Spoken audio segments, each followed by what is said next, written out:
அனைவருக்கும் வணக்கம். உண்மை செய்திகள் உடனுக்குடன் கிடைக்கணும்னா மறக்காம நம்ம சேனலை சப்ஸ்கிரைப் பண்ணி பெல் ஐக்கானையும் சேர்த்து பிரஸ் பண்ணிக்கோங்க. இந்த வீடியோவை லைக் பண்ணிட்டு வீடியோவை தொடர்ந்து முழுமையா பாருங்க. மத்திய அரசு ஊழியர்களுக்கு வெளியான மகிழ்ச்சி செய்தி. அகவிலைப்படி உயர்வு. மத்திய அரசு ஊழியர்களின் காத்திருப்பு தொடர்ந்து கொண்டே இருக்கிறது. இப்போது ஜூலை மாதம் முடிய போகிறது. ஆனால் மத்திய அரசு இன்னும் அகவிலைப்படி உயர்வு குறித்த அதிகாரப்பூர்வ அறிவிப்பை வெளியிடவில்லை. இந்த முறை அகவிலைப்படி எப்போது தங்கள் வங்கி கணக்குகளில் வரவு வைக்கப்படும் என்பதை அறிய அரசு ஊழியர்கள் ஆவலாக உள்ளனர்.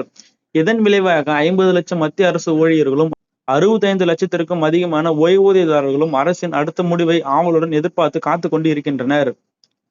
அதிகரித்து வரும் பணவீக்க சூழலில் 1 கோடிக்கும் அதிகமான மத்திய அரசு ஊழியர்கள் தங்கள் சம்பளம் மற்றும் ஓய்வூதிய உயர்வுக்காக காத்திருக்கின்றனர். ஜூலை மாதத்தில் அறிவிப்பு வெளியாகவிட்டால் அகவிலைப்படி உயர்வு குறித்த செய்தி எப்போது வரும் என்பதை இப்போது உள்ள மிகப்பெரிய கேள்வியாக இருக்கிறது.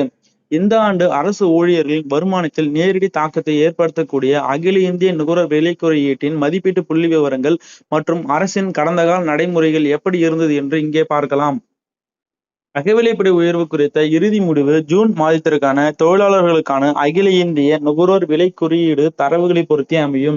ஜூன் மாதத்திற்கான தரவுகள் இன்னும் வெளியிடப்படாததே அரசு புதிய அகவிலைப்படியை இறுதி செய்யாததற்கு காரணமாகும். இருப்பினும் அதிகாரப்பூர்வ தரவுகள் வெளியாவதில் ஏற்பட்டுள்ள இந்த சிறிய தாமதம் ஒரு கேள்வியை எழுப்பியுள்ளது. ஜூலை மாதத்தில் அறிவிப்பு வெளியாகவிட்டால் அரசு இந்த முக்கிய சலுகைக்கு எந்த மாதத்தில் ஒப்புதல் அளிக்கும் என்ற கேள்வி இருக்கிறது. இதுவரை வெளியிடப்பட்ட ஏஐசிபிஐ தரவுகளின் அடிப்படையில் இந்த முறை அகவிலைப்படியில் 3% முதல் 4% வரை உயர்வு இருக்கும் என்றும் எதிர்பார்க்கப்படுகிறது.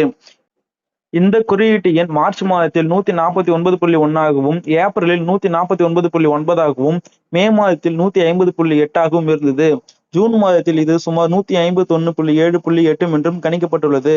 ஜூன் மாதத்திற்கான அதிகாரப்பூர்வ தரவுகள் மற்றும் அரசின் ஒப்புதலுக்கு பிறகு இறுதி முடிவு எடுக்கப்படும் என்றாலும் இந்த முறை அகவிலைப்படி 3% முதல் 4% வரை அதிகரிக்க வாய்ப்பு உள்ளது.